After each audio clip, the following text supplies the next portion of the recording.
Hello everyone, I hope you will find and doing some great and creative works. आप लोग स्वस्थ होंगे, अच्छे होंगे और कुछ अच्छा काम भी कर रहे होंगे। ठीक है बच्चों, ये जो टाइम चल रही है अभी, जैसे आप लोग की स्कूल नहीं खुली है, बहुत सारे लोगों की कॉलेज नहीं खुली है ना। तो मैं बताना चाहूंगा ये टाइम को अच्छे से यूटिलाइज करो। आप बोलोगे सर इसको कैसे यूटिलाइज किया जाए, आप बताओ, पूछोगे क्या सब चीज किया जाए, तो अपना स्किल्स को इनहेंस करने में ज्यादा ध्यान लगाओ। तो बोलोगे सर ये स्किल्स को कैसे इनहेंस करूं, ठीक है। तो बेटा मैं बताना चाहूंगा स्किल्स को आप कैसे इनहेंस कर सकते हो। बहुत सारे बुक्स पढ़ो, बहुत सारे बुक्स पढ़ो, जैसे बिजनेस के बारे में बुक पढ़ो, बहुत सारे लीडर्स के बारे में बुक पढ़ो, किसी की ऑटोबायोग्राफी पढ़ो, है ना। और भी कंप्यूटर का कुछ सीखो, जैसे अभी कंप्यूटर का हल्का नॉलेज लो, उसको चलाना अच्छे से सीखो। ये सब ज्यादा इंपॉर्टेंट करती है लाइफ में, ठीक है। और भी मतलब जैसे मैं कुछ बताना चाहूंगा कि जिसकी अगर अभी इंग्लिश में पकड़ नहीं है वो अपना वर्ड स्टॉक बढ़ाए इंग्लिश में, ठीक है। और अपना फ्लुएंसी लाए बोलने में, उसका बोलने का तरीका जो होगा वो बहुत ही अट्रैक्टिव होना चाहिए, ताकि आगे वाले लोग जो है उनके बोलने से ही अट्रैक्ट हो जाना चाहिए, जिसे मैं कहता हूं पब्लिक स्पीकिंग। उसकी उनकी पब्लिक स्पीकिंग क्या होनी चाहिए, अच्छी होनी चाहिए, बहुत ही अच्छी होनी चाहिए, है ना। इससे क्या होगा, आगे वाला आदमी बहुत ज्यादा अट्रैक्ट होता है बोलने से भी, है ना। तो ये सब अच्छी करनी चाहिए। अब बोलोगे सर इसको अच्छा कैसे किया जाए, तो मैं बताना चाहूंगा बेटा कि ये सब चीज जो है, जैसे आप कह सकते हो कि इंग्लिश वगैरह कैसे अच्छा किया जाए, तो 5-10 मिनट जो अपना टाइम निकाल के खाना खाने के बाद आप कहीं अकेला रह के थोड़ा सा बोल, अपने आप में बोलो, और I am this this this, है ना। तो ये सब चीज थोड़ा सा 5-10 मिनट ही बोलो कि I just want to do many things in my life, I just want to fly the aeroplane, I just want to drive the car, I just want to go in long drive, है ना। तो ये सब चीज बोलो अपने आप, तब ना जैसे आप बोलोगे तो आपको सही और गलत की पकड़ आएगी, है ना। ये सब चीज हो गई। जैसे मैं आपको बुक्स वगैरह में रिकमेंड करना चाहूंगा कि आप the monk who sold his Ferrari, देखो जिसकी इंग्लिश बहुत अच्छी नहीं है तो वो हिंदी में जरूर पढ़े अभी से, लेकिन पढ़े ये सब बुक को। The monk who sold his Ferrari जो रॉबिन शर्मा के द्वारा लिखी गई है, वो इसे जरूर पढ़े। और बहुत सारे बिजनेस बुक्स भी आते हैं, रिच डैड पुअर डैड वगैरह, बहुत ही अच्छी बुक। अभी से अपना मैच्योरिटी को अभी से बढ़ाओ ना, अभी 10th क्लास में हो, 11th क्लास में, मैच्योरिटी को अभी से बढ़ाओ, ताकि आगे बहुत काम है। आप बोलोगे सर और भी तो स्किल्स बढ़ाने का और भी कोई तरीका है? हाँ जरूर है। अगर आपके माइंड में कुछ क्रिएटिविटी है तो यूट्यूब चैनल बनाओ, उसे अपना वीडियोस डालो और उसे ग्रो करने में लगाओ अभी से। अरे भाई अभी 10th क्लास में हो, बताओ अब यूट्यूब चैनल, तुम 12th ग्रेजुएट होते होते तुम्हारा यूट्यूब बहुत इमेंस रूप में फैल जाएगा, है ना। तो वो भी एक अच्छा तरीका है। तो अपने आप को कॉन्फिडेंस लाओ, अपने आप में इतना कॉन्फिडेंस लाओ, अच्छा काम करें और अपने स्किल्स को बढ़ाने में ज्यादा ध्यान दो। पढ़ाई तो करते ही हो लेकिन अपना स्किल्स भी बढ़ाओ। अब बोलो कि 10th क्लास में हो तो आप ये भी तो कर सकते हो, 9th के कुछ बच्चे को पढ़ा दिया कोई टॉपिक फिजिक्स का, जैसे मोशन है, मोशन पढ़ा दिया, force and Newton's laws of motion है वो पढ़ा दिया, ग्रेविटेशन है ग्रेविटेशन पढ़ा दिया, साउंड है साउंड पढ़ा दिया, वर्क पावर एनर्जी है वो पढ़ा दिया बच्चों को। बहुत सारे आपको ऐसे बच्चे मिलेंगे। तो ये भी क्या हुआ, क्रिएटिविटी हुई, स्किल्स हुई। तो ये सब काम करो, ठीक है। बहुत सारे लीडर्स के बारे में जानो, बहुत बड़े बिजनेसमैन के बारे में पढ़ो। आप सोशल मीडिया में फेसबुक या इंस्टा वगैरह चलाते हो तो इन सब चीजों के बारे में ज्यादा सर्च करो ना, कि किसकी जेफ बेजोस की कैसे उन्होंने अपना कंपनी को स्टार्ट करा, अमेज़न को, है ना। कैसे उनकी आज 180 बिलियन उनकी टोटल संपत्ति, उनकी पर्सनल कंपनी की मैं बात नहीं कर रहा हूँ, जेफ बेजोस के $1 बिलियन उनकी संपत्ति है, ठीक है। तो इन्होंने कैसे अपना विस्तार किया कंपनी को, रतन टाटा जी सब के बारे में पढ़ाई करो ना। तो इन सब चीजों के बारे में जानो अभी से, बहुत ही मदद मिलेगी, ठीक है।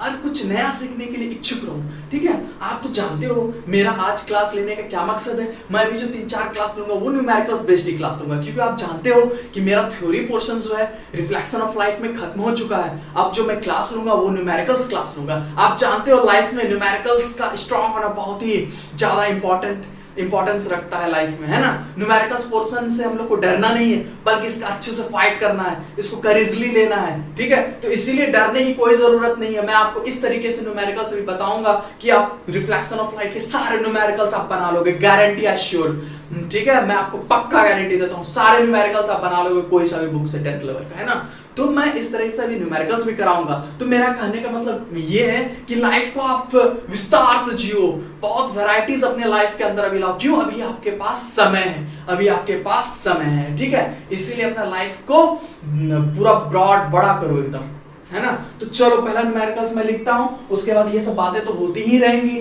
तो न्यूमेरिकल्स भी कर लेता हूं 1-2। पहला क्वेश्चन बेटा, फाइंड द देखो सारा न्यूमेरिकल्स किस पे होगा, सारा न्यूमेरिकल्स वही मिरर फार्मूला पे होगा, और मैग्निफिकेशन मैंने लिनियर मैग्निफिकेशन का फार्मूला लिखा है तो उस पे होगा। Find the nature, size, position of the image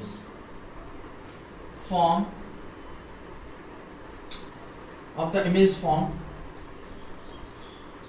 when object of 1 centimeter high, मतलब object की height 1 centimeter high, placed at a distance of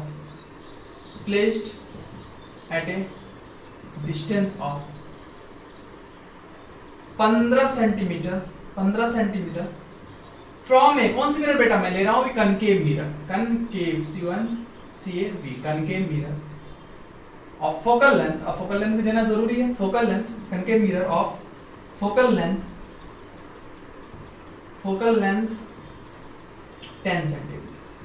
ठीक है, कनकेव मिरर को आप कौन सा मिरर कह सकते हो, कन्वर्जिंग मिरर भी कह सकते हो, इसका दूसरा नाम है, क्योंकि कनकेव मिरर का टेंडेंसी सारा रेस को कन्वर्ज करता है, इसीलिए इसको आप क्या कह सकते हो, कन्वर्जिंग मिरर भी कह सकते हो। कन्वर्जिंग, कोई पूछ देगा न्यूमेरिकल्स में कनकेव मिरर नहीं देगा, कोई पूछ देगा कन्वर्जिंग या डाइवर्जिंग, तो कन्वर्जिंग मिरर हो गई कनकेव और डाइवर्जिंग मिरर हो गई कन्वेक्स। तो ये क्वेश्चंस को जल्दी छापो और थोड़ा सा दिमाग भी लगाओ अपना, उसके बाद देखते हैं कि क्वेश्चंस में क्या हो रहा है और इसका सॉल्यूशंस कैसे निकलता है। हमको इमेज के बारे में जानना है, इमेज का नेचर, पोजीशन, साइज, हाइट निकालना है, ठीक है।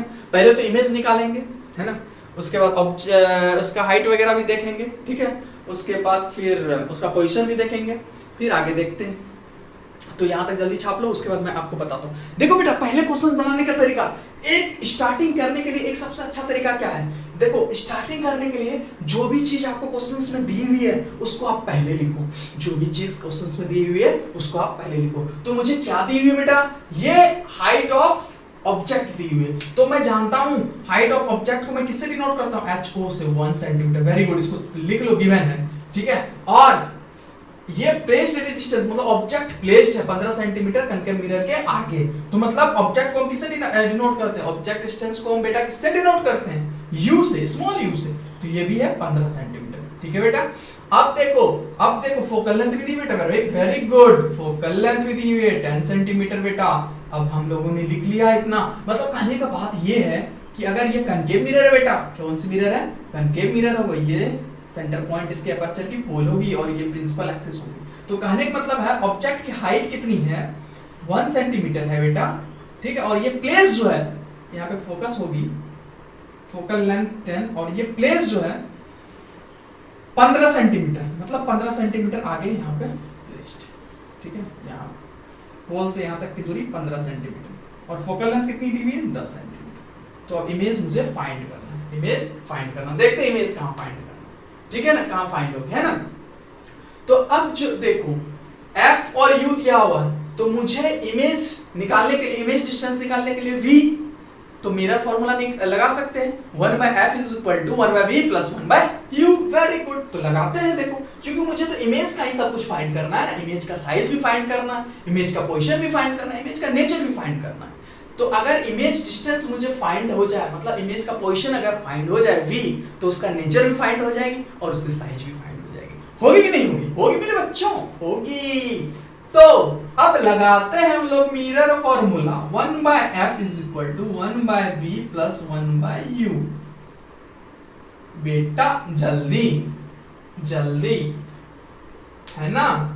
अब मैं जो है क्वेश्चंस को मिटा देता हूं, मैंने सब कुछ तो लिख लिया, क्वेश्चन को मैं मिटा देता हूं मेरे बच्चों, मेरे नन्नो मुन्नो बच्चों, नन्नो मुन्नो मेरे मुन्ना सोना बाबू बच्चों। तो अब लगाते हैं, अब देखो मेरे बच्चों कि इंसिडेंट रेस की डायरेक्शन तो उधर होगी और फोकल लेंथ तो इधर है 10 सेंटीमीटर, तो मतलब FV जो आएगी वो निगेटिव में आएगी, वो कितने में आएगी, निगेटिव, -10। Very good. अब मेरे बच्चों V तो निकालना है, रख दो। अब क्या करना है, अब मेरे बच्चों बताओ U भी तो निगेटिव में आएगी, इंसिडेंट रेस की डायरेक्शन उधर और ऑब्जेक्ट जो है आपके इधर, तो दोनों अपोजिट में है, तो U हो जाएगी आपकी -15, वेरी गुड मेरे बच्चों। अब ये बताओ, ये माइनस और ये प्लस क्या कर देगा, बताओ, माइनस बना देगा। तो 1 by minus 10, 1 by v minus 1 by 50। ठीक है, अब क्या करो, 1 बाय v आपको निकालना है, जो निकालना है आपको एक साइड छोड़ दो, उसको अकेला छोड़ दो और ये वाला पार्ट को इधर लेके आ जाओ। तो 1 बाय माइनस का 10, ये इधर माइनस में है, इधर आएगा लेफ्ट हैंड साइड आएगा, क्या होगा, प्लस का 15 is equal to 1 by v। अब देखो ये हो गया। अब इसका 10 और 15 का एलसीएम ले लो, इसको 10 और 15 का एलसीएम यहां ले लेते हैं हम लोग बगल में, 10 और 15 का एलसीएम, तो 5 2 से 10, 5 3 से 15। ठीक है, तो हम लोग ले लेंगे इसका, है ना, हम लोग ले लेंगे। तो इसका क्या हुआ, 3 2 से 6, 5 से 30, इसका निकला 30। तो ये अब कितना भाग में, -3, एलसीएम तो आप लोग जानते हो 15 2, तो 1 बाय v। तो ये आपको कितना निकला बेटा, 1 by v is equal to minus का 1 बाय 30। तो v आपका, इसको रेसिप्रोकेट करोगे दोनों को ऊपर, लेफ्ट हैंड साइड को भी ऊपर और राइट हैंड साइड को भी, v उधर हो जाएगा, तो ये माइनस का 30 निकल गया।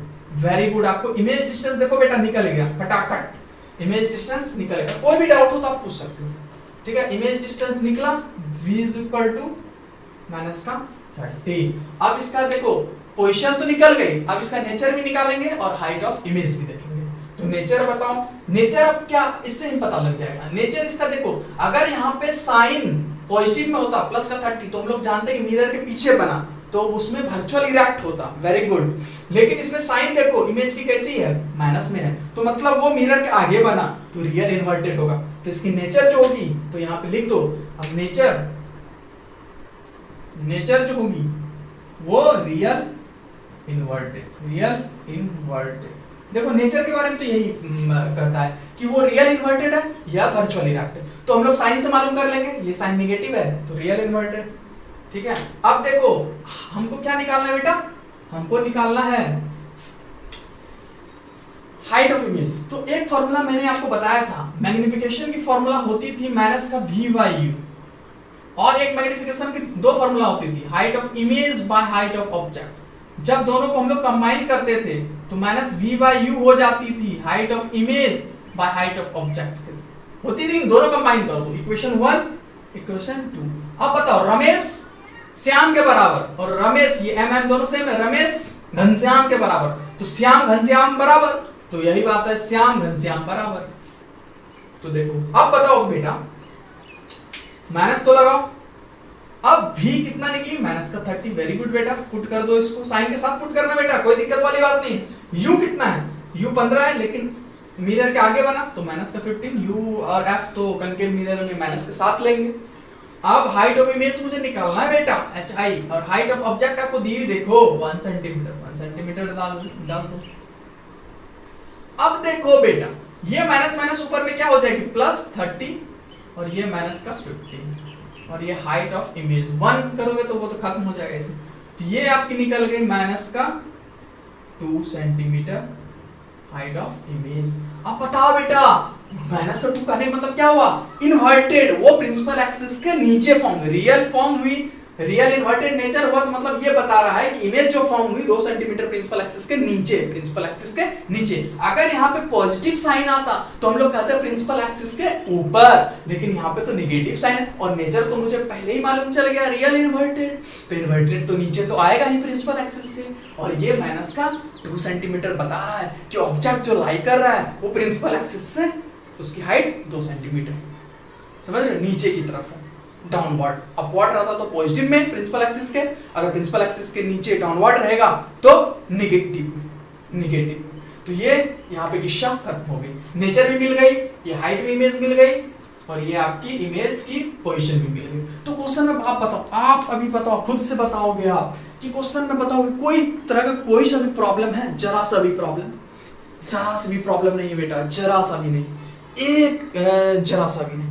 ठीक है, अब जो हम लोग देखने जा रहे हैं नेक्स्ट क्वेश्चन, ठीक है, नेक्स्ट क्वेश्चन भी इसी टाइप पे है, उसको भी हम लोग देखेंगे। यहां तक छाप लो अच्छे से, उसके बाद फिर बढ़ते हैं आगे। मेरे बच्चों, नन्नो मुन्नो, हे मुन्नो नन्नो भाई, मेरे बच्चों न्यूमेरिकल्स में बहुत मजा आने वाला है, बहुत मजा। हम लोग क्लास लेंगे जब अरे कोई दिक्कत वाली रिफ्रैक्शन खत्म करेंगे, कोई दिक्कत वाली बात, थोड़ी लेट ही होगी चलेगी यार, है ना। अब देखो मेरे बच्चों, क्वेश्चन नंबर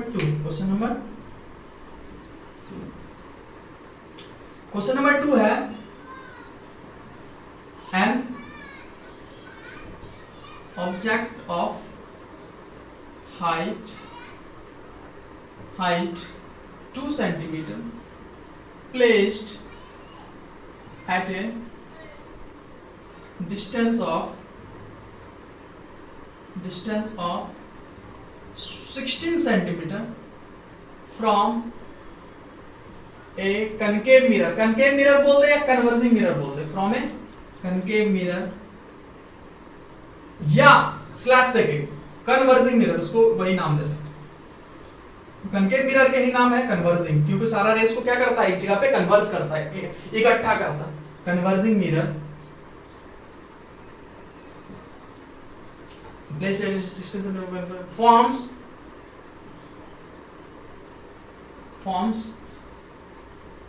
forms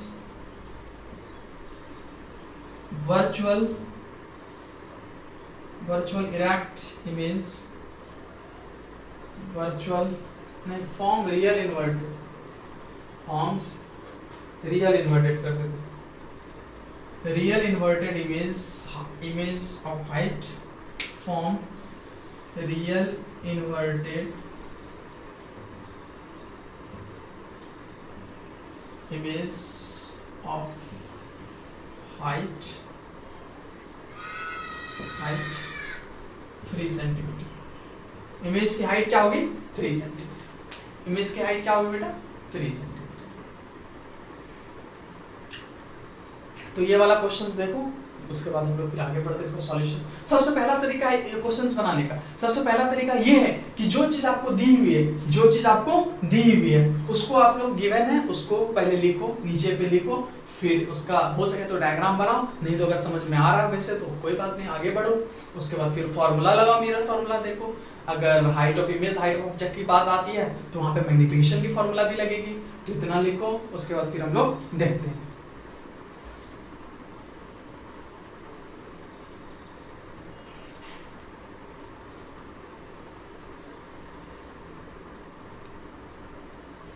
तो बच्चों यहाँ पे देखो, ऑब्जेक्ट की हाइट ऑफ ऑब्जेक्ट गिवन है, जो गिवन है सॉल्यूशन में।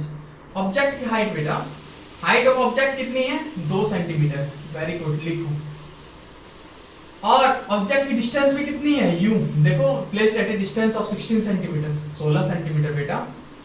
कन्वर्जिंग मिरर है, कनकेव मिरर है। और हाइट ऑफ इमेज भी कितनी है बेटा, रियल इन्वर्टेड इमेज है, हाइट ऑफ इमेज भी कितनी है 3 सेंटीमीटर है। मतलब रियल इन्वर्टेड कहने का मतलब है प्रिंसिपल एक्सिस के नीचे फॉर्म हुई। तो अब बेटा ये सॉरी, अब तो 3 सेंटीमीटर, तो मुझे फाइंड क्या करना है, ये तो लिख लो, फाइंड इमेज डिस्टेंस, पहला फाइंड इमेज डिस्टेंस एंड दूसरा फोकल लेंथ। फोकल लेंथ मुझे फाइंड करना। अब देखो ये वाला क्वेश्चंस में फोकल लेंथ नहीं दिया हो, तो इमेज डिस्टेंस के साथ साथ फोकल लेंथ भी फाइंड करना। चलो मेरे बच्चों यहाँ तक लिखो आप, है ना। आगे फिर हम लोग बढ़ते हैं। रेड मार्कर कहाँ चले गए, यहाँ पे। तो ये हो गई आपकी क्वेश्चंस। तो आप सॉल्यूशन की तरफ बढ़ते हैं। तो अब मेरे बच्चों बताओ कि ये तो वही वाली बात हो गई, मुझे पहले v फाइंड करना है, तो मैग्निफिकेशन वाला फॉर्मूला मैं लगाऊंगा। क्या लगाऊंगा कि देखो HIHO तो दिया हुआ है और u भी दिया हुआ है, तो v निकलेगा उसी से, कौन सा फॉर्मूला से, HI/HO is equal to minus का v upon u। Very good बच्चों। अब देखो इसको आगे बढ़ते हैं, प्रोसीड करते हैं इसको, है ना। तो HI क्या दिया, हाइट ऑफ इमेज क्या दिया हुआ, माइनस का 3 सेंटीमीटर। माइनस का 3 क्यों, रियल इन्वर्टेड इमेज है तो नीचे बन रहा है, माइनस के साथ आएगा। और ऑब्जेक्ट की हाइट कितनी मेरे बच्चों 2 सेंटीमीटर, तो वो ऊपर है, तो माइनस का v तो निकालना है मुझे बच्चों। और u कितना हुआ 16 सेंटीमीटर, तो u जब भी आएगी वो माइनस के साथ है, माइनस का 16। वेरी गुड मेरे बच्चों। अब क्रॉस मल्टीप्लाई कर दो, इसको इसके साथ, इसको इसके साथ, तो ये हो जाएगी माइनस का 2v, ये इसके साथ मल्टीप्लाई होगा तो माइनस का 2v, और ये इसके साथ होगा तो 16 3 जा 48। वेरी गुड मेरे बच्चों, 16 3 जा 48, और साइन माइनस माइनस खत्म है ना, तो v इज इक्वल टू हो जाएगी 48 बाय माइनस का 2, तो ये हो जाएगा माइनस का 24 सेंटीमीटर।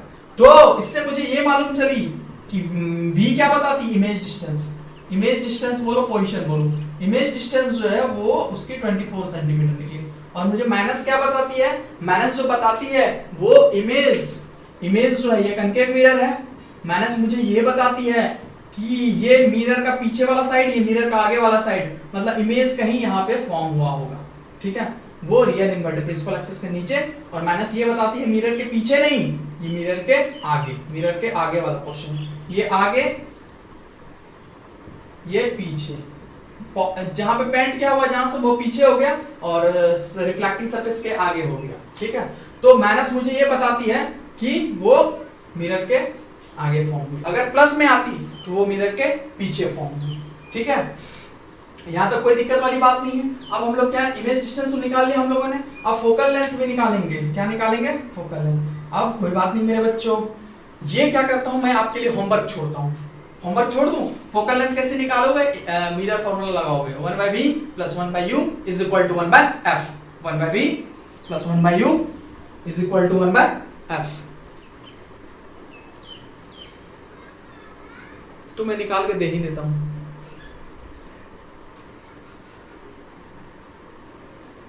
चलो आगे क्वेश्चन मिटा दूं।